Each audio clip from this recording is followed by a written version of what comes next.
He wasn't a king. Kings command. He wasn't a general. Generals strategize. He was something else entirely. Something the world of football had never seen before. He was the Joker. In a world of rigid tactics, brutal efficiency, and fierce rivalries, football is a serious business. It's a game of wars, of battles, of life and death for the fans. And into this arena of intense pressure walked a man who treated it all like his personal playground. This is the story of Ronaldinho Gaucho, the man who didn't just play football, he performed magic. He wasn't there to win, he was there to play. And in doing so, he became one of the most victorious, most beloved players of all time. He was the chaos agent, the unpredictable genius, the smiling assassin, the clown prince of Barcelona, the joker in the deck of footballing gods. And even his greatest enemies could do nothing but stand and applaud the joke. To understand the Joker, you have to understand where he came from. Not from the pristine academies of Europe, but from the favelas of Brazil, from the beach football pitches and the small-sided games of futsal. This is where the magic was forged. In futsal, space is limited, so your technique must be infinite. Every touch matters. It's a game of improvisation, of flair, of tricks not just for show, but for survival. This was Ronaldinho's laboratory. While others were learning systems, he was learning sorcery. But his story wasn't all smiles. The tragic loss of his father could have broken him. Football became his escape, his therapy. Perhaps that's the secret behind the grin. The smile wasn't just joy, it was defiance. It was a choice to find pleasure in the game no matter the pain life threw at him. The Joker's smile often hides a deeper story. Every great villain,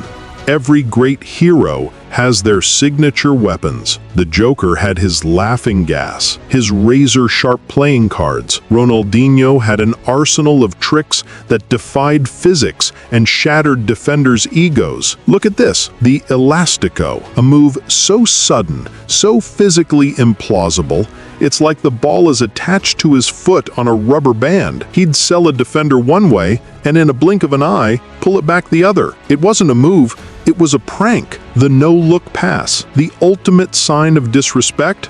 No, the ultimate sign of mastery. He didn't need to look. He saw the game on a different level, a higher plane.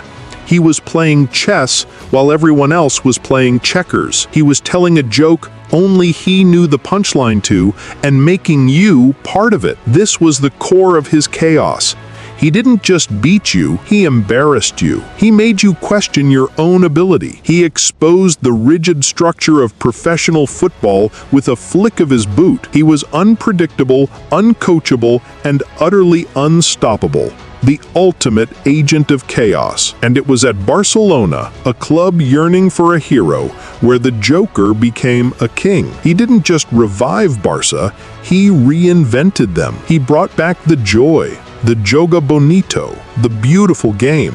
This was his peak, the 2004 and 2005 Ballon d'Or. He was the best player on the planet. But unlike other winners, his reign wasn't about relentless goal scoring or defensive discipline.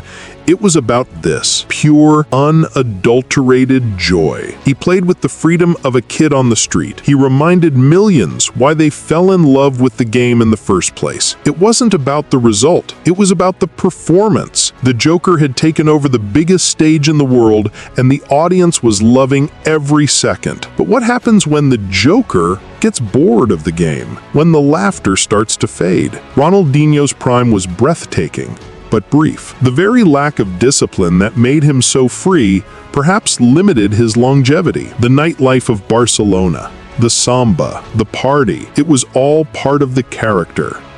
The serious footballing world saw it as a downfall, but was it? Or did he simply get what he wanted from the game? He won everything: a World Cup, a Champions League, a Ballon d'Or. He made millions smile, and then he left. He played on his own terms until the very end. The true legacy of the Joker isn't just in the trophies he won, it's in the art he left behind. He inspired a generation to play with flair, to be creative, to enjoy themselves. He gave us permission to remember that this is a game. The kings and generals of football have their statues and their records, but the Joker has something more powerful, a feeling, the feeling of wonder, of pure joy, of magic. Long after the stats are forgotten, we will remember the smile. We will remember the tricks. We will remember the man who didn't conquer football with an army, but with a joke that the whole world is still in on.